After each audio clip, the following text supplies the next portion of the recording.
Hi friends, good morning. Welcome back to ಮೇಘನಾ Mithun Kannada vlogs. ಇದು Tuesday morning vlog ಆಗಿರುತ್ತೆ. ಇವತ್ತು ಮಾರ್ನಿಂಗ್ ಎದ್ಬಿಟ್ಟು ಅಂಗಳ ಎಲ್ಲ ಬಾಗಿಲೆಲ್ಲ ಒರೆಸ್ಬಿಟ್ಟು ರಂಗೋಲಿ ಹಾಕ್ತಿದ್ದೀನಿ. ನಿಜ ಹೇಳಬೇಕು ಅಂದರೆ ನಂಗೆ ಅಷ್ಟು ರಂಗೋಲಿ ಬಿಡಿಸಿ ಅಭ್ಯಾಸವೂ ಇಲ್ಲ.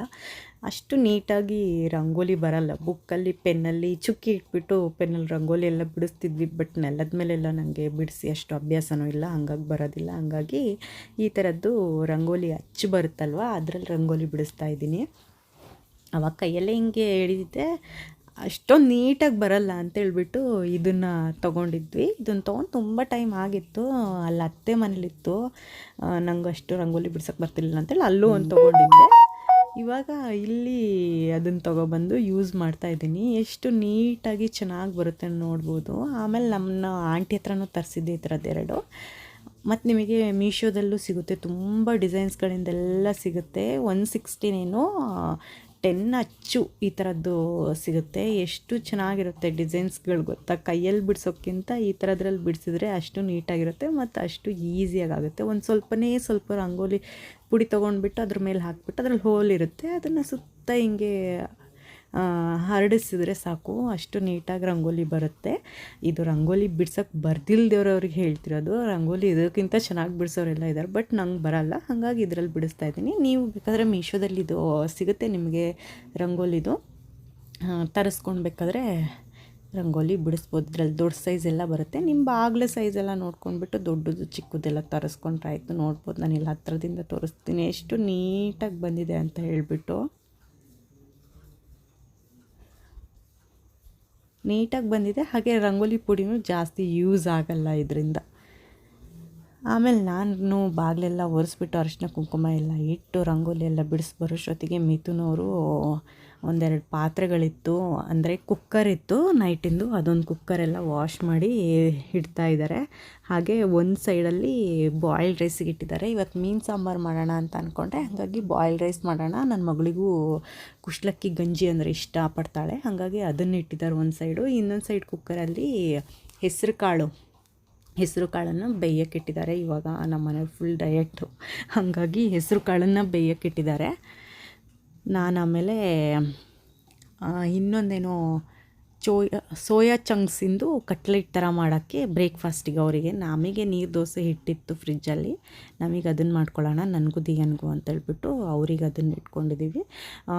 ಬೆಳಗ್ಗೆ 6:30 7 ಅಲಾರಾಮ್ ಇಟ್ಕೊಂಡು ಎದ್ದೇಳ್ತೀನಿ. ಬಟ್ ಇಬ್ಬರು ನಾನು ಒಬ್ಬಳೇ ಕೆಲಸ ಮಾಡಲ್ಲ, ನನ್ನ ಜೊತೆ ಮಿಥುನವರು ಒಂದಲ್ಲ ಒಂದು ಹೆಲ್ಪ್ ಮಾಡ್ತಾನೆ ಇರ್ತಾರೆ. ಇವಾಗ ನಾನು ಅಲ್ಲಿ ಇದು ಮಾಡಿ ಬರೋಷ್ಟೊತ್ತಿಗೆ ಇದ್ದಿದ್ದೊಂದೆರಡು ಪಾತ್ರೆಗಳನ್ನು ತೊಳೆದು ರೈಸಿಗೆ ಒಂದು ಕಡೆ ಇಟ್ಟು ಒಂದು ಕಡೆ ಹೆಸ್ರು ಕಾಳು ಬೇಯಕ್ಕೆ ಇಟ್ಕೊಂಡು ಒಂದಲ್ಲ ಒಂದು ಅವರು ಕೆಲಸ ಮಾಡ್ತಿರ್ತಾರೆ. ಅವರು ನಾನು ಕೆಲಸ ಮಾಡಲಿ ಅಂತ ನೋಡಿಕೊಂಡು ಮೊಬೈಲ್ ನೋಡ್ಕೊಂಡು ಕೂರಲ್ಲ ಬೆಳಗ್ಗೆನೇ. ಅವ್ರ ಕೈಯಲ್ಲಿ ಆಗೋ ಅಷ್ಟು ಕೆಲಸಗಳನ್ನೆಲ್ಲ ಬೆಳಗ್ಗೆ ಮಾಡ್ತಿರ್ತಾರೆ. ಅಕಸ್ಮಾತ್ ನಾನು ಅಡುಗೆ ಮನೇಲಿ ಕೆಲಸ ಏನಾದರೂ ಮಾಡ್ತಾಯಿದ್ರೆ ದಿಯಾನ್ ಹೊಡ್ಸೋದು, ತಿಂಡಿ ತಿನ್ನಿಸೋದು ಅಂಥದ್ದೇನಾದರೂ ಕೆಲಸ ಮಾಡ್ತಾನೆ ಇರ್ತಾರೆ. ಆದರೂ ಎಷ್ಟು ಕೆಲಸ ಮಾಡಿದ್ರೂ ಮಾರ್ನಿಂಗ್ ಟೈಮಲ್ಲಿ ಒಂದೊಂದು ದಿನ ಮುಗಿಯೋದೇ ಇಲ್ಲ. ಯಾಕಂತ ಹೇಳಿದ್ರೆ ನಾವು ತಿನ್ನೋವಂಥ ಬ್ರೇಕ್ಫಾಸ್ಟು ಲಂಚನ್ನೇ ದಿಯನ್ಗೂ ಕೊಡಲ್ಲ. ಯಾಕೆ ಅಂದರೆ ಅವಳು ಖಾರ ಅಷ್ಟೊಂದು ತಿನ್ನಲ್ಲ, ಅವಳಿಗೆ ಸಪ್ರೇಟಾಗಿ ಮಾಡಬೇಕಾಗುತ್ತೆ. ಹಾಗೆ ಇವಾಗ ಮಿಥುನವರು ಡಯಟ್ ಮಾಡ್ತಿರೋದ್ರಿಂದ ಅವ್ರಿಗೂ ಎಲ್ಲ ಫುಡ್ಡೆಲ್ಲ ಚೇಂಜು, ನನಗೂ ಚೇಂಜ್. ಹಾಗಾಗಿ 3 ಅಡುಗೆ ಆಗಿಬಿಡುತ್ತೆ ನಮ್ಮ ಮನೇಲಿ ಒಂದೊಂದು ದಿನ. ಹಂಗಾಗಿ ಎಷ್ಟು ಕೆಲಸ ಮಾಡಿದರೂ ಬೆಳಗಿನ ಕೆಲಸಗಳು ಮುಗಿಯೋದೇ ಇಲ್ಲ. ಅದರಲ್ಲೂ ಇಬ್ಬರು ಸೇರ್ಕೊಂಡು ಮಾಡ್ತೀವಿ, ನಾನು ಮಿಥುನವರು. ನಿಮ್ಮ ಮನೇಲೂ ಹೀಗೆ ನಿಮಗೆ ನಿಮ್ಮ ಹಸ್ಬೆಂಡ್ ಹೆಲ್ಪ್ ಮಾಡ್ತಾರೆ ಹೇಗೆ ಅನ್ನೋದನ್ನು ಕಮೆಂಟ್ ಮಾಡಿ ತಿಳಿಸಿ. ಹಾಗೆ ಮಿಥುನವರು ಡಯಟಲ್ಲಿದ್ದಾರೆ ಅಂತ ಹೇಳಿದ್ನಲ್ವ, ಸೊ ಹಾಲು ಹಾಗೆ ಸಕ್ಕರೆ ಏನೂ ಕುಡಿಯಲ್ಲ. ಬಿಸಿ ನೀರನ್ನ ಕುದಿಸ್ಬಿಟ್ಟು ಅದಕ್ಕೆ ಬ್ರೂ ಕಾಫಿ ಪುಡಿ ಹಾಕ್ಕೊಟ್ಟಿದ್ದೀನಿ, ಅದೇ ಅವ್ರ ಬೆಳಗ್ಗೆದ ಕಾಫಿ. ಹಾಗೆ ಸ್ಯಾಟರ್ಡೆ ಮೀನು ತೊಗೊಂಡಿದ್ವಿ, ಬೂತಾಯಿ ಮೀನು. ಅದನ್ನು ಸ್ವಲ್ಪ ಫ್ರೈ ಮಾಡಿದ್ದೆ, ಹಾಗೆ ಉಳಿದಿದ್ದನ್ನು ಫ್ರಿಜ್ಜಲ್ಲಿ ಎತ್ತಿಟ್ಟಿದ್ದೆ. ಇವತ್ತು ಸ್ವಲ್ಪ ಸಾರು ಮಾಡೋಣ ಅಂತ ಹೇಳ್ಬಿಟ್ಟು ತೆಗೆದು ಫ್ರೀಝರಲ್ಲಿ ಇಟ್ಟಿದ್ದೆ, ಐಸ್ ಆಗಿಬಿಟ್ಟಿತ್ತು. ಹಾಗಾಗಿ ಸ್ವಲ್ಪ ಹೊತ್ತು ನೀರಲ್ಲಿ ಹಾಕಿಡೋಣ ಅಂಥೇಳಿ ನೀರಿಗೆ ಹಾಕಿ ತೆಗೆದಿಡ್ತಾಯಿದ್ದೀನಿ. 1 kg ತೊಗೊಂಡಿದ್ವಿ, 1 kg ತೊಗೊಂಡಿದ್ರಲ್ಲಿ ಇಷ್ಟು ಉಳಿದಿದೆ.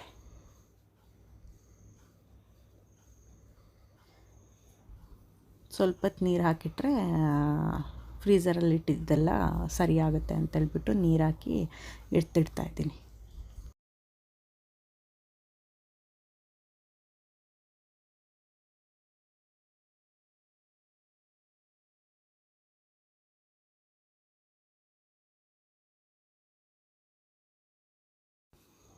ಅದನ್ನೊಂದು ಕಡೆ ಎತ್ತಿಟ್ಟಿದ್ದೀನಿ. ಹಾಗೆ ಕಡಲೆಕಾಳು ನೆನೆ ಹಾಕಿದ್ದೆ. ಕಡಲೆಕಾಳು ಏನಾದರೂ ಮಾಡ್ಕೋಬೋದು ಅಂತೇಳ್ಬಿಟ್ಟು ಸಡನ್ನಾಗಿ ಬೇಯಿಸೋಕ್ಕೆ ಆಗಲ್ಲ, ನೆನೆ ಹಾಕಿಲ್ಲ ಅಂದರೆ ಫಿಶಲ್ಲಿ ತುಂಬ ಉಡಿಸ್ಬೇಕು, ಸುಮ್ಮನೆ ಗ್ಯಾಸ್ ವೇಸ್ಟ್ ಆಗುತ್ತೆ ಅಂತೇಳ್ಬಿಟ್ಟು ಕಡಲೆಕಾಳನ್ನು ನೆನೆ ಹಾಕಿರ್ತೀನಿ. ಕಡಲೆಕಾಳು, ಗ್ರೀನ್ ಪೀಸು ಅಂಥದ್ದನ್ನೆಲ್ಲ ನಾನು ನೆನೆ ಹಾಕಿರ್ತೀನಿ. ನೆನ್ಪು ಬಂದಾಗ ನೆನೆ ಹಾಕ್ಬಿಟ್ಟು ಒಂದಿನ ನೆನೆದಾದ್ಮೇಲೆ ಅದರದ್ದು ನೀರೆಲ್ಲ ಹಿಂಗೆ ಸೋಸಿಬಿಟ್ಟು ಫ್ರಿಜ್ಜಲ್ಲಿ ಎತ್ತಿಟ್ಟಿರ್ತೀನಿ. ಏನಕ್ಕಾದರೂ ಯೂಸ್ ಆಗುತ್ತಲ್ವ, ಏನಕ್ಕಾದರೂ ಸಡನ್ನಾಗಿ ಪಲ್ಯ ಗೊಜ್ಜು ಏನಾದರೂ ಮಾಡೋದಕ್ಕೆ ಯೂಸ್ ಮಾಡ್ಕೊಬೋದು ಅಂತೇಳ್ಬಿಟ್ಟು ನೆನೆ ಹಾಕಿರ್ತೀನಿ. ಹಾಗೆ ಇದನ್ನು ಕಡಲೆಕಾಳನ್ನು ನೆನೆ ಹಾಕಿದ್ದೆ, ನಿನ್ನೆ ರಾತ್ರಿ ನೆನೆ ಹಾಕಿಟ್ಟಿದ್ದೆ, ಚೆನ್ನಾಗಿ ನೆಂದಿತ್ತು. ಇನ್ನು ಅದನ್ನು ತೆಗೆದ್ಬಿಟ್ಟು ಫ್ರಿಜ್ಜಲ್ಲಿ ಎತ್ತಿಟ್ಬಿಡ್ತೀನಿ.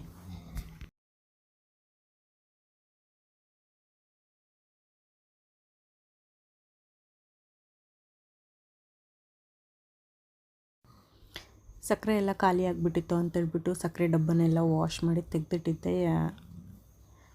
ಅದನ್ನೆಲ್ಲ ಒರೆಸ್ಬಿಟ್ಟು ಸಕ್ಕರೆ ಎಲ್ಲ ತುಂಬಿಸಿಡೋಣ ಅಂತೇಳ್ಬಿಟ್ಟು ತುಂಬಿಸಿಡ್ತಾಯಿದ್ದೀನಿ. ಲಾಸ್ಟ್ ಟೈಮು ಕೇರಳಕ್ಕೆ ಹೋಗಿ ಬಂದಾಗ 20 ಡೇಸ್ ಇರಲಿಲ್ಲ ನಾವು. ಬಂತಿಗೆ ಈ ಎಲ್ಲ ಕಾಳುಗಳು ಅಷ್ಟೇ, ಕಡಲೆಬೇಳೆ, ಉದ್ದಿನಬೇಳೆ, ಹೆಸರು ಕಾಳು, ಕಡಲೆಕಾಳು ಎಲ್ಲ ಬಾಕ್ಸಿಗೆ ಹಾಕಿಬಿಟ್ಟು ಎತ್ತಿಟ್ಟಿದ್ವಿ. ಅದೇನಾಗ್ಬಿಟ್ಟಿತ್ತು ಅಂದರೆ ನಮ್ಮ ಕಡೆ ಮಲೆನಾಡು ಕಡೆ ಮಳೆ ಆಗಿರೋದ್ರಿಂದ ಹಾಗೆ ಎತ್ತಿಟ್ಟಿರೋದ್ರಿಂದ ಎಲ್ಲ ಬೂಸ್ ಬಂದುಬಿಟ್ಟು ಎಲ್ಲ ಹಾಳಾಗ್ಬಿಡ್ತು. ಬೇಜಾರಾಯಿತು. ಎಲ್ಲ ಕಾಳುಗಳೆಲ್ಲ ಇದಾಗ್ಬಿಟ್ಟಿತ್ತು. ನಾವು ಬಂದು ಇಡೀ ಮನೆಯೇ ಫುಲ್ಲು ಕ್ಲೀನ್ ಮಾಡಿದ್ದೀವಿ, ಅಷ್ಟೊಂದೆಲ್ಲ ವೇಸ್ಟ್ ಆಗಿಬಿಟ್ಟಿತ್ತು. ಆಮೇಲೆ ಇವಾಗ ಕಾಳುಗಳನ್ನೆಲ್ಲ ತೆಗೆದು ಫ್ರಿಜ್ಜಲ್ಲಿ ಇಟ್ಟಿದ್ದೀನಿ.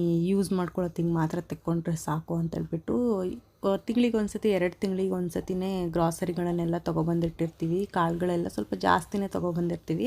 ನಾವು ಈ ತರಕಾರಿ ಕಾಳು ಜಾಸ್ತಿ ಯೂಸ್ ಮಾಡಿಕೊಂಡು ಎಲ್ಲದಕ್ಕೂ ಹಾಕ್ತೀನಿ. ನಾನಂತೂ ಈ ಕಾಳುಗಳನ್ನೆಲ್ಲ ಜಾಸ್ತಿ ಎಲ್ಲದಕ್ಕೂ ಹಾಕ್ತೀನಿ. ಒಂದೊಂದು ಸತಿ ಹೆಸ್ರು ಕಾಳಿಂದೇ ಪಲ್ಯ ಮಾಡ್ಕೊಡ್ತೀನಿ, ಕಡಲೆಕಾಳಿನ ಪಲ್ಯ, ಅದೇ ಥರ ಪಲ್ಯಗಳನ್ನೆಲ್ಲ ಮಾಡ್ಕೊಡೋದ್ರಿಂದ ಕಾಳುಗಳೆಲ್ಲ ಜಾಸ್ತಿ. ಮತ್ತು ಗ್ರೀನ್ ಪೀಸು ಅಷ್ಟೇ, ದಿಯಂಗೆ ಯಾವಾಗಲೂ ಸ್ಕೂಲ್ಗೆ ಫ್ರೈಡ್ ರೈಸು ಎಲ್ಲ ಮಾಡ್ಕೊಡೋತ್ತಿಗೆ ಗ್ರೀನ್ ಪೀಸು ನಮಗೆ ಪಲಾವ್ ಮಾಡೋವಾಗ, ಹಾಗಾಗಿ ಕಾಳುಗಳೆಲ್ಲ ಜಾಸ್ತಿ ತೊಗೊಂಡಿರ್ತೀನಿ. ಅದು ಈ ಶೀತಕ್ಕೆಲ್ಲ ನಮ್ಮ ಕಡೆ ಬೇಗ ಬೂಸ್ ಬಂದುಬಿಡುತ್ತೆ. ಡಬ್ಬಕ್ಕೆ ಹಾಕಿಟ್ರೂ ಒಂಥರ ಅಷ್ಟು ಚೆನ್ನಾಗಿರಲ್ಲ, ಇಲ್ಲಾಂದರೆ ಕುಟ್ಟೆ ಹುಳ ಬಂದುಬಿಡುತ್ತೆ ಅಂತೇಳ್ಬಿಟ್ಟು ಫ್ರಿಜ್ಜಲ್ಲಿ ಎತ್ತಿಡ್ತೀನಿ. ಫ್ರಿಜ್ಜಲ್ಲಿಟ್ಟರೆ ಏನೂ ಆಗೋಲ್ಲ, ಫ್ರೆಶ್ ಆಗಿರುತ್ತೆ ಅಂತೇಳ್ಬಿಟ್ಟು ಇವಾಗೆಲ್ಲ ಫ್ರಿಜ್ಜಲ್ಲಿ ಎತ್ತಿಡಕ್ಕೆ ಮಾಡಿದ್ದೀನಿ. ಇವಾಗ ನನಗೆ ಸ್ವಲ್ಪ ಹಾಲಿತ್ತು, ಅದನ್ನು ಬಿಸಿ ಮಾಡಿಕೊಂಡು ನನಗೆ ಕಾಫಿ ಮಾಡಿಕೊಂಡೆ. ಕಾಫಿ ಕುಡ್ದಾದ್ಮೇಲೆ ಇವಾಗ ಸ್ವಲ್ಪ ಚೆನ್ನಾಗಿ ನೆಂದಿದೆ, ನೀರಲ್ಲಿ ಫ್ರೀಸ್ ಆಗಿತ್ತಲ್ವ ಐಸಲ್ಲಿ, ಇವಾಗ ಇದು ಮಾಡ್ಕೊಂಡಿದ್ದೀನಿ. ಹಾಗೆ ನಾವು ಸಂತೆಲಿ ಮೀನು ತೊಗೊಂಡ್ರೆ ಅಲ್ಲೇ ಮೀನು ಕ್ಲೀನ್ ಮಾಡಿಕೊಡ್ತಾರೆ, ನೋಡ್ಬೋದು. ಇಲ್ಲಿ ಮೀನೆಲ್ಲ ಕ್ಲೀನ್ ಮಾಡಿರ್ತಾರೆ, ಆದರೆ ನೀಟಾಗಿ ಅದ್ರೊಳಗಡೆದೆಲ್ಲ ತೆಗ್ದಿರಲ್ಲ. ಹಾಗಾಗಿ ನಾನಿವಾಗ ನೀಟಾಗೆಲ್ಲ ಕ್ಲೀನ್ ಮಾಡಿ ತೆಗಿತಾಯಿದ್ದೀನಿ. ಇವಾಗ ಮೊಟ್ಟೆ ಸೀಸನ್ ಮೀನಿಂದು, ಎಲ್ಲ ಮೀನುಗಳಲ್ಲೂ ಮೊಟ್ಟೆಗಳಿರುತ್ತೆ. ನನಗೆ ಈ ಬೂತಾಯಿ ಮೀನಿನ ಮೊಟ್ಟೆ ಅಂದರೆ ತುಂಬ ಇಷ್ಟ ಆಗುತ್ತೆ. ಬೇರೆ ಮೀನುಗಳಿಗೆ ಕಂಪೇರ್ ಮಾಡಿದರೆ, ಮೀನಿನ ಮೊಟ್ಟೆ ಕಂಪೇರ್ ಮಾಡಿದರೆ ಈ ಮೀನಲ್ಲೂ ಸ್ವಲ್ಪ ಮೊಟ್ಟೆ ಇತ್ತು. ಅದನ್ನು ನೋಡಿ ಫ್ರೆಶ್ ಆಗಿರೋ ಸ್ವಲ್ಪ ನೋಡಿಬಿಟ್ಟು ಮೀನಿನ ಮೊಟ್ಟೆ ತೊಗೊಳ್ತಾ ಇದ್ದೆ. ಹಾಗೆ ಅದ್ರ ಹೊಟ್ಟೆ ಒಳಗೆಲ್ಲ ಕ್ಲೀನ್ ಮಾಡ್ತಾ, ಅದ್ರದ್ದು ಸಿಪ್ಪೆ ಎಲ್ಲ ತೆಗೆದು ಕ್ಲೀನ್ ಮಾಡಿ ಕೊಟ್ಟಿರ್ತಾರೆ. ಆದರೂ ನಾವು ಒಂದು ಸತಿ ಮನೇಲಿ ಕ್ಲೀನ್ ಮಾಡ್ಕೊಳ್ಳೇಬೇಕು. ಬೂತಾಯಿ ಮೀನುಗಳೆಲ್ಲ ಮನೇಲಿ ಕ್ಲೀನ್ ಮಾಡೋಕ್ಕೆ ಹಿಂಸೆ, ಅದರಲ್ಲೂ ಸ್ವಲ್ಪ ಬೂತಾಯಿ ಮೀನು ಸ್ಮೆಲ್ಲೆ, ಹಾಗಾಗಿ ಅಲ್ಲೇ ಕ್ಲೀನ್ ಮಾಡಿಸ್ಕೊಬರೋದು. ಇಲ್ಲಿ ಈ ಗಾಡಿಗಳಲ್ಲೆಲ್ಲ ಮಾರ್ಕೊಬರ್ತಾರೆ ಮೀನುಗಳನ್ನೆಲ್ಲ, ಆದರೂ ಅವ್ರು ಕ್ಲೀನ್ ಮಾಡಿಕೊಡಲ್ಲ. ಹಂಗಾಗಿ ಹೊರಗಡೆ ಮೀನು ತೊಗೊಳೋದು ಕಷ್ಟ. ಶನಿವಾರ ಮಾತ್ರ ಅಲ್ಲೇ ಕ್ಲೀನ್ ಮಾಡಿಕೊಡ್ತಾರೆ ಅಂಥೇಳಿ ಶನಿವಾರನೇ ಮೀನು ತೊಗೊಳ್ಳೋದು. ಇವಾಗ ಅದೇ ಕೈಯಲ್ಲಿ ಪಾತ್ರೆಗಳನ್ನೆಲ್ಲ ತೊಳೆದಿಟ್ಬಿಡ್ತೀನಿ. ಯಾಕಂದರೆ ಬೂತಾಯಿ ಮೀನು ಬೇರೆ ಮೀನಿಗೆ ಕಂಪೇರ್ ಮಾಡಿದರೆ ಬೂತಾಯಿ ಮೀನು ಸ್ವಲ್ಪ ಸ್ಮೆಲ್ ಜಾಸ್ತಿ, ಹಾಗಾಗಿ ಆವಾಗವಾಗಲೇ ಎಲ್ಲ ಸೋಪಲ್ಲಿ ತೊಳೆದಿಡಬೇಕು, ಇಲ್ಲಾಂದರೆ ಮನೆ ಎಲ್ಲ ಸ್ಮೆಲ್ಲು ಸ್ಟಾರ್ಟ್ ಆಗುತ್ತೆ. ಮೀನಲ್ಲಿ ನಾನು ಆಲ್ಮೋಸ್ಟ್ ಎಲ್ಲ ಥರದ್ದು ಮೀನುಗಳನ್ನು ಇಷ್ಟಪಟ್ಟು ತಿಂತೀನಿ. ಬಟ್ ಮಿಥುನವರು ಸ್ವಲ್ಪ ಸೆಲೆಕ್ಟೆಡು ಬೂತಾಯಿ ಮೀನು, ಬಂಗಡೆ ಮೀನು ಜಾಸ್ತಿ ಇಷ್ಟಪಡೋದು ಅಷ್ಟೇ. ಅದರಲ್ಲೂ ಸಾಂಬಾರು, ಮೀನು ಸಾರಿಗಿಂತ ಮೀನು ಫ್ರೈ ಮಾಡಿಕೊಟ್ರೆ ಇಷ್ಟಪಟ್ಟು ತಿಂತಾರೆ. ಇವಾಗ ಎಲ್ಲ ಕ್ಲೀನ್ ಮಾಡಿದ್ದೀನಿ, ಇನ್ನೊಂದೆರಡು ಸತಿ ತೊಳೆದಿಟ್ಕೊಂಡ್ರೆ ರೆಡಿ. ನೆಕ್ಸ್ಟು ಕುಕ್ಕರಲ್ಲೇ ಬಾಯ್ಲ್ಡ್ ರೈಸಿಗೆ ಇಟ್ಟಿದ್ವಿ. ಫಸ್ಟು ಒಂದು 4 ವಿಷಲ್ಲು ಸ್ವಲ್ಪ ನೀರು ಹಾಕಿ ವಿಷಲ್ ಹೊಡಿಸ್ಬೇಕು, ಇಲ್ಲಾಂದರೆ ಎಲ್ಲ ಉಕ್ಕು ಹರಿಯುತ್ತೆ. ಇವಾಗ ಒಂದು 4 ವಿಷಲ್ ಆದಮೇಲೆ ಓಪನ್ ಮಾಡಿಬಿಟ್ಟು ಸ್ವಲ್ಪ ನೀರು ಹಾಕ್ಬಿಟ್ಟು ಹಿಂಗೆ ತಿರುಗಿಸ್ಕೊಟ್ಬಿಟ್ಟು ಮತ್ತೆ ಒಂದು 3 ವಿಷಲ್ ಹೊಡ್ಸಿದ್ರೆ ಅನ್ನ ಚೆನ್ನಾಗಿ ಬೆಂದಿರುತ್ತೆ. ಗಂಜಿ ಬೇಕಂದರೆ ಹಾಗೆ ಬಿಟ್ಟರಾಯ್ತು, ಗಂಜಿ ಬೇಡ ಅಂದರೆ ಬಸಿದ್ರಾಯ್ತು. ನಾವು ಬಸಿತೀನಿ. ಬಸಿದ್ರೆ ಆ ನೀರಿರುತ್ತೆ, ಗಂಜಿ ಊಟ ಮಾಡೋರು ಗಂಜಿ ಊಟ ಮಾಡ್ಬೋದು, ಅನ್ನ ಊಟ ಮಾಡೋದ್ರೆ ಅನ್ನ ಊಟ ಮಾಡ್ಬೋದು ಅಂತ. Boiled rice fish curry combination ಚೆನ್ನಾಗಿರುತ್ತೆ ಅಂತೇಳ್ಬಿಟ್ಟು ಬಾಯ್ಲ್ಡ್ ರೈಸ್ ಮಾಡ್ತೀವಿ. ರೈಸ್ ಕುಕ್ಕರ್ ಇದೆ, ಬಾಯ್ಲ್ಡ್ ರೈಸಿಂದೇ ಒಂದು ಕುಕ್ಕರ್ ಬರುತ್ತೆ. ರೈಸು ಒಂದು ಕುದಿ ಬಂದಮೇಲೆ ರೈಸ್ ಕುಕ್ಕರ್ ಒಳಗೆ ತಪ್ಪಲೆ ನಿಲ್ಲಿಸಿಟ್ಬಿಟ್ಟು ಊಟ ಮಾಡೋ ಟೈಮಿಗೆ ಓಪನ್ ಮಾಡಿಕೊಂಡ್ರೆ ಅನ್ನ ಚೆನ್ನಾಗಿ ಬೆಂದಿರುತ್ತೆ. ಅದಕ್ಕೆ ಟೈಮ್ ಇಲ್ಲ ಅಂತೇಳ್ಬಿಟ್ಟು ನಾನು ಕುಕ್ಕರಲ್ಲೇ ಮಾಡಿಟ್ಕೊತಿದ್ದೀನಿ. ಕುಕ್ಕರಲ್ಲಿ ಅದನ್ನೊಂದು 4 ವಿಷಲ್ ಹೊಡಿಲಿ ಅಂತೇಳ್ಬಿಟ್ಟು ಬಂದುಬಿಟ್ಟು ದಿಯಾ ಇನ್ನೂ ಎದ್ದಿರಲಿಲ್ಲ.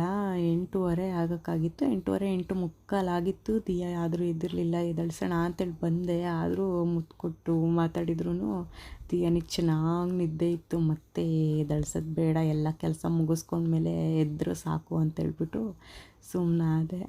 ಹೆಂಗೆ ಒಂದು ಸುತ್ತು ರೌಂಡ್ ಹೊಡ್ದಿದ್ದಾಳೆ ನೋಡಿ, ಆ ಕಡೆ ದಿಂಬಿಂದ ಈ ಕಡೆ ದಿಂಬಿಗೆ ಫುಲ್ ಒಂದು ರೌಂಡ್ ಹೊಡಿತಾಳೆ.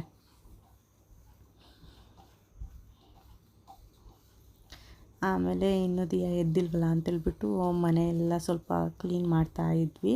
ನಾನು ಮಿಥುನ್ ಇಬ್ಬರು ಸೇರಿಕೊಂಡು. ಒಂದು ಟೆಡ್ಡಿ ಬೇರ್ ಇತ್ತು, ದೊಡ್ಡದು ನಮ್ಮ ಅಣ್ಣ ತೊಗೊಬಂದು ಕೊಟ್ಟಿದ್ದ ದಿಯನ್ಗೆ. ಅದು ಒಂದು ಮೂಲೆಯಲ್ಲಿ ಇಟ್ಬಿಟ್ಟು ಹಂಗೆ ಅದ್ರ ಕತ್ತೆಲ್ಲ ಇದಾಗಿಬಿಟ್ಟಿತ್ತು. ಅದೆಲ್ಲ ಸರಿ ಮಾಡಿ ಸರಿಯಾಗಿ ಜೋಡಿಸ್ತೀನಿ ಅಂತೇಳ್ಬಿಟ್ಟು ಇದು ಮಾಡ್ತಾರೆ. ನಾವು ಇವಾಗ ಎಷ್ಟು ಕ್ಲೀನ್ ಮಾಡಿ ಹೆಂಗೆ ಇಟ್ಟಿದ್ರೂ ಒಂದು ದಿಯಾ ಎದ್ಬಿಟ್ಟು ಒಂದು 1/2 ಅವರ್ 1/4 ಗಂಟೆ ಅಷ್ಟರಲ್ಲಿ ಮನೆಯೆಲ್ಲ ಮತ್ತೆ ಹಿಂಗೆ ಆಗಿರುತ್ತೆ. ಮಕ್ಕಳಿರೋ ಮನೆ ಹಾಗೆ ಅಲ್ವಾ, ಎಷ್ಟು ಕ್ಲೀನ್ ಮಾಡಿದರೂ ಅದು ಕ್ಲೀನ್ ಆಗೋದೇ ಇಲ್ಲ. ಕ್ಲೀನ್ ಮಾಡಿ ಸಾಕಾಗುತ್ತೆ. ಆದರೂ ಇಬ್ಬರು ಸೇರಿಕೊಂಡೆಲ್ಲ ಕ್ಲೀನ್ ಮಾಡ್ತಾಯಿದ್ವಿ. ಆ ಟೆಡ್ಡಿ ಬಿಯರ್ನೆಲ್ಲ ಕ್ಲೀನಾಗಿ ಜೋಡಿಸ್ಬಿಟ್ಟು ಇದು ಮಾಡ್ತಾಯಿದ್ವಿ.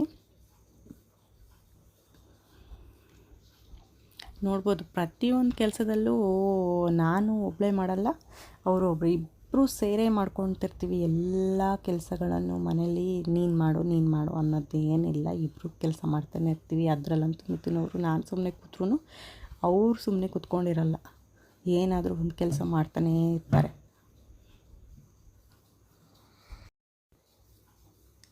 ಆವಾಗೆಲ್ಲ ನಮ್ಮ ಅತ್ತೆ ಎಲ್ಲ ಇಲ್ಲಿರುವಾಗ ನಾನು 8:30ಗೆ ಎದ್ದೇಳ್ತಿದ್ದೆ. ಅಷ್ಟು ಬೆಳಗೊಂದು ತಿಂಡಿ ರೆಡಿ ಮಾಡಿ ಹೋಗ್ತಿದ್ದೆ. ಆಮೇಲೆ ಪಾಪ ನಮ್ಮ ಅತ್ತೆನೇ ಎಲ್ಲ ಮಾಡ್ತಾಯಿದ್ರು. ವಾಷಿಂಗ್ ಮಿಷಿನಿಗೆ ಬಟ್ಟೆ ಹಾಕೋದು, ಒಣಗಾಕೋದು, ಫೋಲ್ಡ್ ಮಾಡಿಡೋದು, ಕಸ ಗುಡಿಸೋದು, ಒರೆಸೋದು, ಮಧ್ಯಾಹ್ನದ ಅಡುಗೆ ಎಲ್ಲ ಮಾಡಿಕೊಡ್ತಾಯಿದ್ರು. ಬಟ್ ಇವಾಗ ಎಲ್ಲ ನಾನೇ ಮಾಡಿಟ್ಟು ಹೋಗಬೇಕು, ಅದೊಂದು ಕಷ್ಟ ಅನಿಸುತ್ತೆ. ಆಮೇಲೆ ಮೀನೆಲ್ಲ ವಾಶ್ ಮಾಡಿಟ್ಟಿದ್ನಲ್ವ, ಮೀನು ಸಾರು ಮಾಡೋಣ ಅಂತೇಳ್ಬಿಟ್ಟು ರೆಡಿ ಮಾಡ್ತಾಯಿದ್ದೀನಿ. ನಾನು ಹೆಂಗೆ ಮಾಡ್ತೀನಿ ಅಂತೇಳಿ ನಿಮಗೆ ತೋರಿಸ್ತಾ ಇದ್ದೀನಿ ಅಷ್ಟೇ. ಒಂದೊಂದು ಸತಿ ಒಂದೊಂದು ಥರ ಮಾಡ್ತೀನಿ, ಇದೇ ಥರ ಯಾವಾಗಲೂ ಮಾಡಲ್ಲ. ಯಾವಾಗ ಹೆಂಗೆ ಮನಸ್ಸು ಬರುತ್ತೆ ಹಂಗಂಗೆ ಮೀನು ಸಾಂಬಾರು ಮಾಡ್ತೀನಿ. ಇವತ್ತು ಹೆಂಗೆ ಮಾಡ್ತಿದ್ದೀನಿ ಅನ್ನೋದನ್ನು ನಾನು ನಿಮ್ಮ ಜೊತೆ ಶೇರ್ ಮಾಡ್ತಾಯಿದ್ದೀನಿ. ಆದರೂ ಸಖತ್ತಾಗಿ ಬಂದಿತ್ತು ಮೀನು ಕರಿ ಅಂತೂ. ನೀವು ಒಂದು ಸತಿ ಟ್ರೈ ಮಾಡಿ ನೋಡಿ, ಈ ಮೆಥಡಲ್ಲಿ ತುಂಬ ಚೆನ್ನಾಗಿರುತ್ತೆ. ಸಿಂಪಲಾಗಿರುತ್ತೆ, ಬಟ್ ತುಂಬಾ ಚೆನ್ನಾಗಿರುತ್ತೆ. ನಾನು ಇವಾಗ ಒಂದು ಪ್ಯಾನಲ್ಲಿ ಸ್ವಲ್ಪ ಎಣ್ಣೆ ಹಾಕ್ಕೊಂಡ್ಬಿಟ್ಟು ಸ್ವಲ್ಪ ಪೆಪ್ಪರ್ ಕಾಳನ್ನು ಹಾಕ್ಕೊಂಡಿದ್ದೀನಿ. ಕಾಳನ್ನು ಹಾಕ್ಬಿಟ್ಟು ಒಂದು ಈರುಳ್ಳಿನ ಕಟ್ ಮಾಡಿ ಹಾಕ್ಕೊಂಡಿದ್ದೀನಿ. ಮೀನೇನು ಅಷ್ಟೊಂದು ಇರಲಿಲ್ವಲ್ಲ, ಅದಕ್ಕೆ ಎಲ್ಲ ಸ್ವಲ್ಪ ಕ್ವಾಂಟಿಟಿನೇ ತೊಗೊಂಡಿದ್ದೀನಿ. ಆಮೇಲೆ ಒಂದು ಈರುಳ್ಳಿನ ಕಟ್ ಹಾಕ್ಕೊಂಡು ಒಂದು ಸ್ವಲ್ಪ ಚೆನ್ನಾಗಿ ಫ್ರೈ ಮಾಡ್ಕೊಂಡಿದ್ದೀನಿ. ಫ್ರೈ ಮಾಡ್ಕೊಂಡ್ಮೇಲೆ ನಾನಿಲ್ಲಿ ಒಣಗಿದ ಮೆಣಸಿನ್ಕಾಯಿನ ಹಾಕ್ತಾಯಿದ್ದೀನಿ. ನೀವು ಖಾರ ಪುಡಿ ಬೇಕಾದರೂ ಹಾಕ್ಬೋದು. ಮೀನು ಸಾಂಬಾರಿಗೆಲ್ಲ ಈ ಒಣಗಿದ ಮೆಣಸಿನ್ಕಾಯಿ ಎಲ್ಲ ಹಾಕಿ ಹುರಿದು ಸಾಂಬಾರು ಮಾಡಿದರೆ ಅದ್ರ ಫ್ಲೇವರೇ ಚೇಂಜ್ ಇರುತ್ತೆ, ರುಚಿನೂ ಚೆನ್ನಾಗಿರುತ್ತೆ. ಹಾಗಾಗಿ ಒಣಗಿದ ಮೆಣಸಿನ್ಕಾಯಿನ ಹಾಕಿ ಫ್ರೈ ಮಾಡ್ತೀನಿ. ನಾನಿದು ಬ್ಯಾಡಗಿ ಮೆಣಸಿನ್ಕಾಯಿನ ಗುಂಟೂರು, ನನಗಿದು ಗೊತ್ತಿಲ್ಲ, ಬಟ್ ಇದು ಖಾರ ಕಮ್ಮಿ, ಕಲರ್ ಜಾಸ್ತಿ ಇರುತ್ತೆ, ಹಾಗಾಗಿ ಇದನ್ನು ಹಾಕಿದ್ದೀನಿ. ಖಾರ ಪುಡಿ ಇದೆ, ಅದನ್ನು ಮಾಡಿಸಿರೋದು, ಮಾಡಿಸಿರೋ ಖಾರ ಪುಡಿ. ಅದು ತುಂಬಾ ಖಾರ, ಬಟ್ ಕಲರ್ ಇರಲ್ಲ. ಮೀನು ಸಾರು ಸ್ವಲ್ಪ ಕಲರ್ ಇದ್ದರೂ ಚೆನ್ನಾಗಿ ಕಾಣುತ್ತೆ, ಹಾಗಾಗಿ ಕಲರ್ ಆಗಿರೋ ಮೆಣಸಿನ್ಕಾಯಿನ ಹಾಕಿದ್ದೀನಿ. ಆಮೇಲೆ ಒಂದು 5-6 ಎಸಳು ಬೆಳ್ಳುಳ್ಳಿನ ಹಾಕಿ ಚೆನ್ನಾಗಿ ಫ್ರೈ ಮಾಡ್ಕೊಂಡಿದ್ದೀನಿ ಅಷ್ಟೇ. ಇವಾಗ ನಾನೊಂದು ಮಿಕ್ಸಿ ಜಾರ್ಗೆ ಫ್ರೈ ಮಾಡ್ಕೊಂಡಿರೋ ಅಂಥದ್ದನ್ನೆಲ್ಲ ಹಾಕ್ತಾಯಿದ್ದೀನಿ. ಸ್ವಲ್ಪ ಎಣ್ಣೆ ಜಾಸ್ತಿ ಆಗಿಬಿಡ್ತು, ಸ್ವಲ್ಪ ಕಮ್ಮಿ ಎಣ್ಣೆ ಹಾಕ್ಕೊಂಡು ಫ್ರೈ ಮಾಡ್ಕೊಳ್ಳಿ. ಅದು ಮಿಸ್ಸಾಗಿ ಸ್ವಲ್ಪ ಎಣ್ಣೆ ಜಾಸ್ತಿ ಹಾಕ್ಬಿಟ್ಟೆ.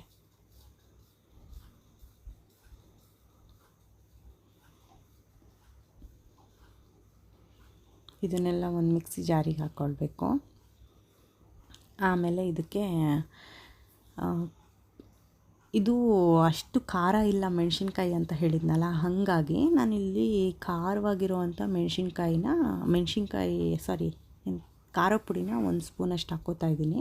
ಮೀನು ಸಾರೆಲ್ಲ ಖಾರ ಇದ್ರೇ ಚೆಂದ. ನಮ್ಮ ಮನೇಲಿ ಮೀನು ಸಾರು ಚಿಕನ್ ಸಾರೆಲ್ಲ ಸ್ವಲ್ಪ ಖಾರ ಜಾಸ್ತಿನೇ ಯೂಸ್ ಮಾಡೋದು. ಹಾಗಾಗಿ 1 ಸ್ಪೂನ್ ಖಾರ ಪುಡಿ ಹಾಕ್ಕೊಂಡಿದ್ದೀನಿ, 1-2 ಸ್ಪೂನ್ ಧನಿಯಾ ಪುಡಿ ಹಾಕ್ಕೊಂಡಿದ್ದೀನಿ.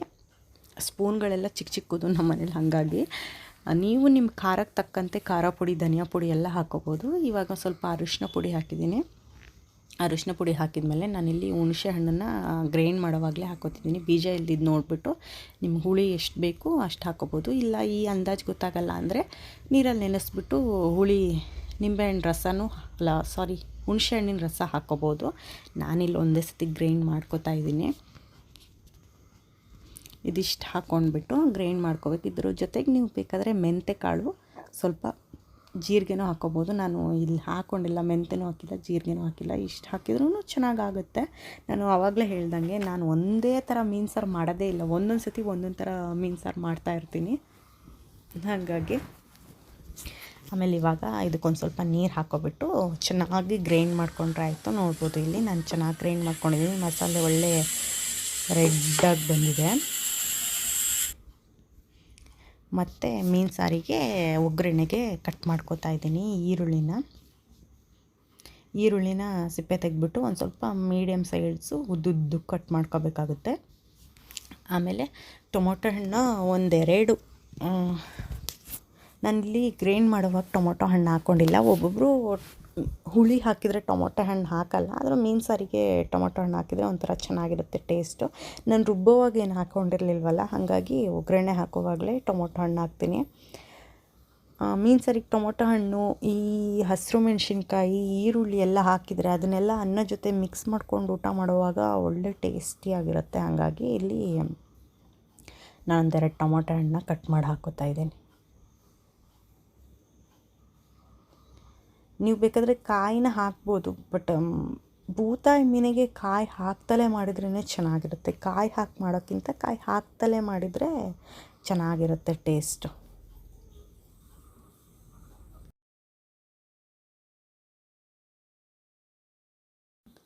ಇವಾಗೆಲ್ಲ ಕಟ್ ಮಾಡಿ ಇಟ್ಕೊಂಡಾದ್ಮೇಲೆ ನಾನಿಲ್ಲಿ ಮಡಿಕೆ ಇಟ್ಕೊಂಡಿದ್ದೀನಿ. ನಮ್ಮ ಮೀನು ಸಾರನ್ನು ಮಡಿಕೆಲೇ ಮಾಡೋದು. ಇದೇ ಥರ ನಮ್ಮ ಮನೇಲಿ ಒಂದು 3 ಇದೆ. ಒಂದು ಮೀಡಿಯಮ್ ಸೈಜು, ಒಂದು ಈ ಸೈಜು, ಚಿಕ್ಕದು, ಒಂದು ದೊಡ್ಡದೊಂದಿದೆ. ದೊಡ್ಡದು ನಾನು ಒಂದು ಸತಿನೂ ಇನ್ನೂ ಯೂಸ್ ಮಾಡೇ ಇಲ್ಲ. ಸ್ವಲ್ಪ ಎಣ್ಣೆ ಹಾಕ್ಕೊಂಡಿದ್ದೀನಿ. ಮಡಿಕೆ ಬಿಸಿ ಆದಮೇಲೆ ಎಣ್ಣೆ ಹಾಕ್ಕೊಂಡ್ಬಿಟ್ಟು ಅದಕ್ಕೆ ಈರುಳ್ಳಿನ ಕಟ್ ಮಾಡಿಟ್ಟಿರೋಂಥ ಈರುಳ್ಳಿ ಹಾಗೆ ಟೊಮೊಟೊ ಹಣ್ಣನ್ನು ಹಾಕ್ಬಿಟ್ಟು ಸ್ವಲ್ಪ ಬಾಡಿಸ್ಕೋಬೇಕಾಗತ್ತೆ. ಮೀನು ಸಾರನ್ನು ಈ ಥರ ಮಡಿಕೆಲಿ ಮಾಡಿದರೆ ಅದ್ರ ರುಚಿನೇ ಚೇಂಜು, ಚೆನ್ನಾಗಿರುತ್ತೆ.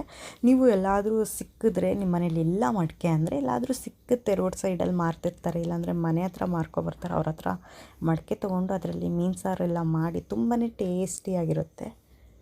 ನಾನಿದು ನಮ್ಮೂರಲ್ಲಿ ನನಗೆಲ್ಲೂ ಈ ಥರದ ಮಡಿಕೆಗಳು ಸಿಕ್ಕಿಲ್ಲ. ನಾನು ಕೇರಳಕ್ಕೆ ಹೋದಾಗ, ನಮ್ಮ ಅತ್ತೆ ಮನೆಗೆ ಹೋದಾಗ ಅಲ್ಲಿ ತೊಗೊಂಡಿರೋದು ಈ ಥರ ಮಡಿಕೆಗಳು. ಇದರಲ್ಲಿ ಬ್ಲ್ಯಾಕ್ ಕಲರ್ ಮಡಿಕೆ ಅವ್ರು ಪಳಗಿಸಿರ್ತಾರೆ, ಹಾಗಾಗಿ ಚೆನ್ನಾಗಿರುತ್ತೆ. ಇನ್ನೊಂದು ಬರುತ್ತಲ್ಲ ರೆಡ್ ಕಲರ್ ಮಡಿಕೆ, ಅದನ್ನು ನಾವು ಪಳಗಿಸ್ಬೇಕು. ಅದೆಲ್ಲ ನನಗೆ ಗೊತ್ತಿಲ್ಲ ಅಂತೇಳ್ಬಿಟ್ಟು ಈ ಥರ ಪಳಗಿಸಿರೋ ಅಂಥದ್ದೇ ಬ್ಲ್ಯಾಕ್ ಕಲರ್ ಮಡಿಕೆನ ತೊಗೊಂಡಿದ್ದೀನಿ. ಇನ್ನೂ 1-2 ಇದೆ, ಅದು ಚೆನ್ನಾಗಿದೆ. ಇವಾಗ ಈರುಳ್ಳಿ ಟೊಮೊಟೊ ಎಲ್ಲ ಫ್ರೈ ಆದಮೇಲೆ ನಾನು ಗ್ರೈಂಡ್ ಮಾಡ್ಕೊಂಡಿದ್ನಲ್ಲ ಮಸಾಲೆ ಹಾಕ್ಕೊಂಡು ಒಂದು ಸ್ವಲ್ಪ ಫ್ರೈ ಮಾಡ್ಕೊತಾ ಇದ್ದೀನಿ. ಈ ಥರ ಕುದಿಯೋಕ್ಕೆ ಸ್ಟಾರ್ಟ್ ಮಾಡಿದ್ಮೇಲೆ ಉಪ್ಪು ಹಾಕ್ಕೊಂಡು ಸ್ವಲ್ಪ ತಿರುಗಿಸ್ಕೊಡಿ. ನಿಮಗೆ ರುಚಿಗೆ ತಕ್ಕಷ್ಟು ಉಪ್ಪು ಹಾಕ್ಕೊಂಡು ಆಮೇಲೆ ಅದೇ ಮಿಕ್ಸಿ ಜಾರಿಗೆ ಒಂದು ಸ್ವಲ್ಪ ನೀರು ಹಾಕ್ಬಿಟ್ಟು ಚೆನ್ನಾಗಿ ಮಿಕ್ಸ್ ಮಾಡಿ. ನಿಮಗೆ ಎಷ್ಟು ತೆಳ್ಳಗೆ ಬೇಕಂದರೆ ತೆಳ್ಳಗೆ, ಗಟ್ಟಿ ಬೇಕಂದರೆ ಗಟ್ಟಿಗೆ. ಮತ್ತು ಮಡಿಕೆಲಿ ನಾವು ಎಷ್ಟು ತೆಳ್ಳಗೆ ಮಾಡಿದ್ರು ಅದು ಕುದೀತಾ ಗಟ್ಟಿ ಆಗಿಬಿಡುತ್ತೆ. ನಾನು ತೀರಾ ತೆಳ್ಳಗೆ ಮಾಡಿಲ್ಲ, ಸ್ವಲ್ಪ ಗಟ್ಟಿನೇ ಮಾಡಿದ್ದೀನಿ. ಯಾಕಂತ ಹೇಳಿದ್ರೆ ಮೀನು ಸಾರು ನಮ್ಮನ್ನು 1 ಟೈಮ್ ತಿನ್ಬೋದಷ್ಟೇ, ಮಿಥುನವರು ಜಾಸ್ತಿ ತಿನ್ನಲ್ಲ. ಹಂಗಾಗಿ ಸುಮ್ಮನೆ ವೇಸ್ಟ್ ಆಗುತ್ತೆ ಅಂತ ಹೇಳ್ಬಿಟ್ಟು ಒಂದು ಸ್ವಲ್ಪನೇ ಮಾಡ್ತಿದ್ದೀನಿ. ಆದರೂ ನಮಗೆ ಇದು ಒಂದಿನ ಫುಲ್ ಆಗುತ್ತೆ. ನನಗಿನ್ನೂ ಮೀನು ಸಾರು ಬಾಕಿ ಇರುತ್ತೆ. ಇವಾಗ ಉಪ್ಪು, ಹುಳಿ, ಖಾರ ಎಲ್ಲ ಇದೆಯಾ ಅಂತೇಳಿ ಒಂದು ಸತಿ ನೋಡಿಬಿಟ್ಟು ಚೆನ್ನಾಗಿ ಕುದಿಯೋಕ್ಕೆ ಬಿಡಿ. ಇನ್ನೊಂದು ಸೈಡು ನಾನು ರೈಸು ಆಗಿತ್ತು, ಅದು ಸ್ಟೈನರ್ ಅಲ್ಲಿ ನೀರು ಇಳಿಯೋಕ್ಕೆ ಬಿಟ್ಟಿದ್ದೀನಿ. ಹಿಂಗೆ ಮುಚ್ಚಿಟ್ಬಿಟ್ರೆ ಚೆನ್ನಾಗಿ ನೀರು ಇಳ್ಕೊಂಡಿರುತ್ತೆ. ಮಧ್ಯಾಹ್ನದಷ್ಟೊತ್ತಿಗೆ ರೈಸ್ ರೆಡಿ ಆಗಿರುತ್ತೆ. ಹಾಗೆ ಇಲ್ಲಿ ಮೀನು ಸಾರು ಕುದೀತಾ ಇದೆ. ಚೆನ್ನಾಗಿ ಕುದಿಬೇಕು, ಅದ್ರ ಹಸಿ ಸ್ಮೆಲ್ಲೆಲ್ಲ ಹೋಗೋ ತನಕ ಚೆನ್ನಾಗಿ ಕುದಿಯೋಕ್ಕೆ ಬಿಟ್ಮೇಲೆ ವಾಶ್ ಮಾಡಿಟ್ಟಿರೋ ಅಂಥ ಮೀನು ಹಾಕ್ಕೋಬೋದು. ಇದಕ್ಕೆ ಯಾವ ಮೀನು ಬೇಕಾದ್ರೂ ಹಾಕ್ಕೋಬೋದು, ಬಟ್ ಬೂತಾಯಿ ಮೀನಿಗೆ ಈ ಥರ ಮಸಾಲೆ ಒಂದು ಸತಿ ಟ್ರೈ ಮಾಡಿ ನೋಡಿ, ಚೆನ್ನಾಗಿ ಅನಿಸುತ್ತೆ. ಈ ಮೀನನ್ನು ಹಾಕಿಬಿಟ್ಟು ಒಂದು ಸ್ವಲ್ಪ ಅದೇ ಕೈಯಲ್ಲಿ ಒಂಚೂರು ಮುಳುಗೋ ಥರ, ಜಾಸ್ತಿ ತಿರ್ಗಿಸೋಕೆ ಹೋಗ್ಬಾರ್ದು, ಮೀನೆಲ್ಲ ಒಡೆದೋಗ್ಬಿಡುತ್ತೆ. ಹಾಗಾಗಿ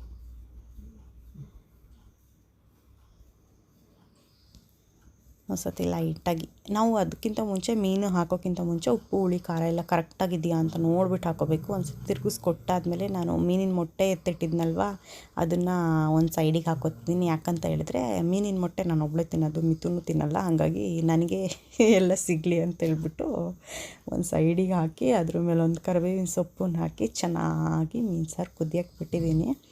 ಒಂದು 10 ನಿಮಿಷ ಚೆನ್ನಾಗಿ ಕುದ್ರೆ ಸಾಕು. ಕ್ಲೀನಾಗಿ ಒಂದು ಸತಿ ತಿರುಗಿಸ್ಕೊಟ್ರೆ ಮೀನು ಸಾರು ರೆಡಿಯಾಗಿರುತ್ತೆ. ಅದರಲ್ಲೂ ಮಡಿಕೆ ಅಲ್ವಾ, ಅದನ್ನು ಆಫ್ ಮಾಡಿ ನಾವು ಮುಚ್ಚಿಟ್ಬಿಟ್ರೆ ಅದು ಹಂಗೆ ಡ್ರೈ ಆಗಿರುತ್ತೆ. ಮಡಿಕೆ ತುಂಬ ಹೀಟ್ ಇರುತ್ತಲ್ವ, ಹಾಗಾಗಿ ಮೀನು ಸಾರು ರೆಡಿ ಆಯಿತು, ರೈಸ್ ರೆಡಿ ಆಯಿತು. ಇವಾಗ ಮಿಥುನವ್ರಿಗೆ ಬ್ರೇಕ್ಫಾಸ್ಟು ಸೋಯಾ ಚಂಗಲ್ಲಿ ಈ ಒಳಗೆಲ್ಲ ಕಟ್ ಮಾಡಿ ಹಾಕ್ತೀವಲ್ವ, ಈರುಳ್ಳಿ, ಹಸಿರು ಮೆಣಸಿನ್ಕಾಯಿ, ಸಬ್ಬಸಿಗೆ ಸೊಪ್ಪು, ಕೊತ್ತಂಬರಿ ಸೊಪ್ಪು, ಉಪ್ಪು, ಆ ಥರ ಎಲ್ಲ ಹಾಕ್ಬಿಟ್ಟು ಸೋಯಾ ಚಂಗನ್ನು ಒಂದು ಸತಿ ಮಿಕ್ಸಿಲಿ ಪುಡಿ ಮಾಡಿಕೊಂಡು ಅದನ್ನೆಲ್ಲ ಮಿಕ್ಸ್ ಮಾಡಿ ಈ ವಡೆ ತಡ್ತೀವಲ್ವ, ಆ ಥರ ಸ್ವಲ್ಪ ಪ್ಯಾನಿಗೆ ಒಂಚೂರು ಎಣ್ಣೆನ ಸವರ್ಕೋಬೇಕಷ್ಟೇ. ಸವರ್ಬಿಟ್ಟು ಇದನ್ನು ವಡೆ ಥರ ಹಿಂಗೆ ಇಟ್ಬಿಟ್ಟು 1-2 ಕಡೆ ಒಂದು 10 ನಿಮಿಷ ಚೆನ್ನಾಗಿ ಬೇಯಿಸ್ಬೇಕು. ಸೋಯಾ ಚಂಕ್ಸು ಆಲ್ರೆಡಿ ಬೆಂದಿರುತ್ತೆ, ಆದರೂ ಹೊರಗಡೆ ಎಲ್ಲ ಸ್ವಲ್ಪ ರೋಸ್ಟ್ ಆಗೋ ತನಕ ಈ ಥರ ಬೇಯಿಸ್ಬಿಟ್ಟು 2 ಕಡೆ ಬೇಯಿಸ್ಕೊಂಡು ಮಿಥುನವರು ಇದ್ರ ಜೊತೆ ಒಂದು ಆಮ್ಲೆಟ್ ಮಾಡಿಕೊಂಡು ಬೆಳಗ್ಗೆ ಬ್ರೇಕ್ಫಾಸ್ಟ್ ಅವ್ರು ತಿಂದರು. ನನಗೂ ದಿಯಂಗೂ ನೀರು ದೋಸೆ ಮಾಡಬೇಕು. ನಾವಿಬ್ಬರು ನೀರು ದೋಸೆ. ಇವಾಗ ದಿಯ ಎದ್ದು ಬರ್ತಾಳೆ.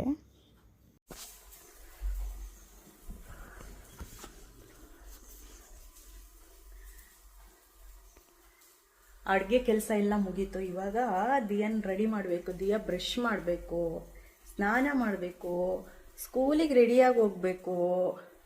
ದಿಯ ಬೆಳಗ್ಗೆ ಎದ್ದಿದ ತಕ್ಷಣ ಏನು ಕೇಳೋದು ಗೊತ್ತಾ? ದಿಯ ನೀನು ಬೆಳಗ್ಗೆ ಎದ್ದ ತಕ್ಷಣ ಏನು ಕೇಳ್ತೀಯ ಮಗನೆ? ಇವಾಗ ಸ್ಕೂಲ್ ಇದೆಯಾ? ಏನು ಕೇಳ್ತೀಯ? ಹ್ಞೂ, ಸ್ಕೂಲ್ ಇದೆಯಾ? ಯಾಕೆ ನಿಂಗೆ ಸ್ಕೂಲಿಗೆ ಹೋಗೋಕೆ ಇಷ್ಟ ಇಲ್ವಾ? ಯಾಕೆ? ಅಲ್ಲಿ ಎಷ್ಟು ಜನ ಮಕ್ಕಳೆಲ್ಲ ಇದ್ದಾರಲ್ವಾ ಸ್ಕೂಲಲ್ಲಿ, ಎಷ್ಟು ಜನ ಮಕ್ಕಳು, ಎಷ್ಟೊಂದು ಆಟ ಸಾಮಾನು, ಜಾರ ಬಂಡೆ, ಜೋಕಾಲಿ ಎಲ್ಲ ಇದೆ ತಾನೆ.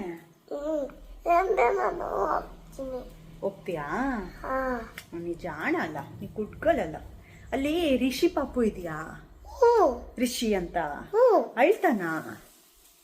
ನಿನ್ನ ಅಳ್ತಿತ್ತ ಪಾಪು? ಅಳ್ತಿತ್ತ? ನೀನು ಹೇಳ್ಬೇಕು ಅಳ್ಬೇಡ ಅಂತ. ಅಳ್ಬೇಡ, ನನ್ನ ಜೊತೆ ಮಾತಾಡು ಅಂತ ಮಮ್ಮಿ ಫ್ರೆಂಡಿನ ಪಾಪು, ಗೊತ್ತಾ ಅದು?